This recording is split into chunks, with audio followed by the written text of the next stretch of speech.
안녕하세요. 헬로아시아의 강효주입니다. 한동안 쉬어갔던 헬로아시아, 오늘부터 다시 궁금해하실 만한 중국, 일본, 인도까지 아시아 주식 내용을 잔뜩 담아보도록 하겠습니다.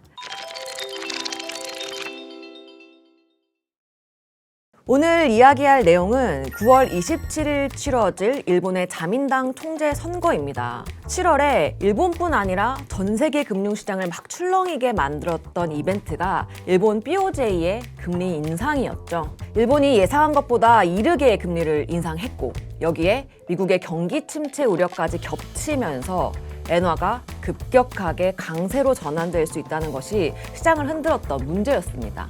오늘 자민당 총재 선거 내용을 준비한 이유도 8, 9월 금융시장을 불안하게 할 수 있는 핵심 요인 중 하나이기 때문입니다.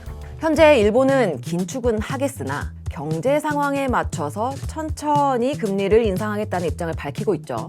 그런데 혹시 새롭게 당선될 자민당 총재가 긴축 속도를 엄청나게 앞당기거나 혹은 통화 정책을 완화로 다시 가져간다거나 예상치 못한 일이 벌어질 수 있다는 우려가 시장에 상존해 있습니다.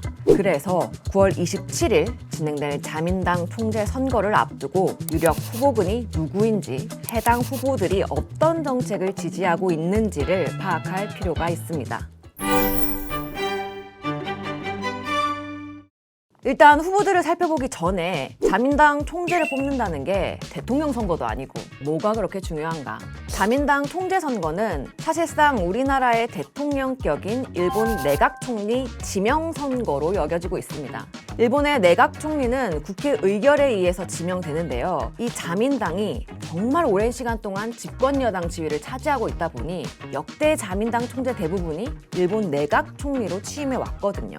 비록 지금 자민당 지지율이 대단히 낮아지긴 했지만 여전히 제2 집권당인 민주당보다는 높은 지지율을 보이고 있어서 이번에도 자민당 총재가 곧 일본의 내각 총리가 될 가능성이 높다고 점쳐지는 상황입니다. 이제 후보들을 살펴볼게요. 지난 6월부터 새로운 자민당 총재가 나타난다면 누가 되었으면 좋겠냐라는 여론조사에서 1위가 이시바 시게루라는 인물, 2위가 고이즈미 신지로, 3위가 다카이치 사나에, 이렇게 꾸준히 순위가 유지됐었는데요. 지난 8월 22일 목요일 발표된 여론조사에서 이 1위인 이시바 시게루가 2위로 내려갔고 2위였던 고이즈미 신지로가 1위로 올라갔습니다. 전체 국민이 아니라 자민당 지지자를 대상으로 한 여론조사에서는 이 1위인 이시바가 3위까지 내려간 상황이에요. 아직 선거까지 꽤 많은 시간이 남았으니 누가 당선될 것 같다라는 것을 예상하기는 어렵겠지만 오늘은 적어도 1위에서 3위가 이제껏 어떤 정책 색깔을 보여왔는지 설명드리고자 합니다. 먼저 이번에 국민 여론조사 1위를 차지한 고이즈미 신지로라는 인물부터 말씀드릴게요. 아마 이름이 좀 익숙하신 분들도 계실 거예요. 한국에서는 펀쿨색자 밈으로 유명하거든요. 지난 2019년 UN 기후행동 정상회의에 참석하러 갔다가 기후변화 문제는 펀하고 쿨하고 섹시하게 대처해 나가야 한다라는 이런 역물모를 발언을 한 데다가 한 기자가 해당 발언을 듣고서 그게 도대체 뭔 대처냐라고 되물으니 그걸 설명하는 것 자체가 섹시하지 않다라고 말하면서 펀쿨색자라는 개그캐로 알려지게 되었죠. 고이즈미는 이번 선거 출마에 관심을 보이고 있는 11명 중에 가장 젊은 인물이어서 국민들이 기대를 거는 게 아닌가 싶고요. 게다가 2000년 이후 총 9명이 일본 총리직을 지냈는데 그중에 국민 호감도가 가장 높은 인물인 고이즈미 주니치로의 아들이라는 점도 좋게 작용하고 있는 것 같습니다. 다만 시장이 제일 궁금해할 만한 고이즈미 신지로 후보의 통화정책 기조가 어떤지는 지금으로서는 파악하기가 어렵습니다. 과거에 환경부 대신을 역임했을 뿐이라서 통화재정정책에 대한 발언을 한 적이 없기 때문이죠. 산업 측면에서는 환경부를 맡아왔던 만큼 반원전 목소리를 강력하게 표출해 왔습니다. 고이즈미가 당선된다면 일본 친환경 에너지 정책이 진일보할 수 있다는 것 쉽게 예상해 볼 수 있겠습니다. 국민 여론조사 2위로 내려온 이시바 시게루. 현재 금리 인상 기조에 대해서는 지지하는 발언을 여러 번 한 적이 있는 상황입니다. 다만 그가 당선된다고 하여도 통화정책이 가파른 긴축으로 전환될 것이라고는 예상하지 않는데요. 이시바는 통화 정책은 BOJ의 고유의 권한이다라고 일축하고 있기 때문입니다. 과거에 아베 전 총리와 총재 자리를 두고 겨뤄서 두 번 모두 패배를 해서인지는 모르겠지만 이시바는 아베노믹스에서 정치권이 통화 정책에 적극적으로 개입했던 것을 굉장히 반대하는 입장을 명확히 보이고 있습니다.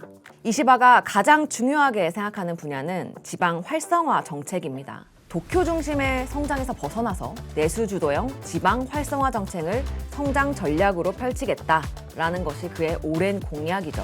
이시바 후보가 당선된다면 지역 재개발 정책, 반도체 육성 정책 등에 더욱 힘이 실릴 가능성이 높다고 판단합니다. 그리고 해당 정책은 그동안 강세를 보여왔던 일본의 전력기기 기업들에게도 호재로 작용할 수 있겠죠. 마지막으로 3위인 다카이치 사나에. 후보 중에서 통화 완화 정책을 가장 적극적으로 지지하는 인물입니다. 이시바 시게루 후보가 반아베파라고 할 수 있다면 다카이치 사나에 후보는 정반대로 여자 아베라는 별명이 있을 정도로 그의 정책을 뒷받침해 온 인물입니다. 지금의 통화 정책 기조인 완만한 긴축과는 정반대의 정책을 내어놓을 수 있고 아베노믹스에서 정치권이 통화 정책에 깊숙이 관여했던 것과 같은 행보를 보일 수 있다는 거죠. 사실 금융시장 부분 말고 우리 한국 입장에서도 다카이치 후보의 당선 여부는 영향이 꽤나 클 것 같습니다. 매년 2차례 야스쿠니 신사를 직접 참배하는 대표적인 우익 인사이기 때문이에요. 심지어 아베 전 총리마저도 총리직을 역임할 때만큼은 신사에 직접 참배하러 가지는 않았는데 이 다카이치는 총리가 되어서도 참배하겠다라는 의견을 여러 번 밝힌 적이 있을 정도입니다. 금융시장에 대한 영향을 객관적으로 분석해야 하는 입장이지만 그래도 한국 국민으로서 당선이 되지 않았으면 좋겠다는 마음을 좀 감출 수가 없네요. 일본 증시 급락 후에 반등했다가 지금은 약간 안정세를 찾은 모습이죠. 다시 전고점까지 올라갈 수 있겠느냐라는 질문에 저는 단기적으로는 지금 수준에서 등락을 지속할 것이다 라고 답변을 드리고 있습니다. 오늘 살펴본 내용에서 알 수 있다시피 일본 선거를 기점으로 통화 정책이 매파적으로 전환할 수 있다는 우려가 일본 증시의 상방을 막아놓는 부담 요소로 작용할 것 같습니다. 일본 선거가 끝나면 미국 대선이 또 기다리고 있는데 어서 빨리 이 불확실성들이 지나가길 바라면서 오늘 이야기 여기서 마무리 짓도록 하겠습니다. 지금까지 헬로 아시아의 강효주였습니다.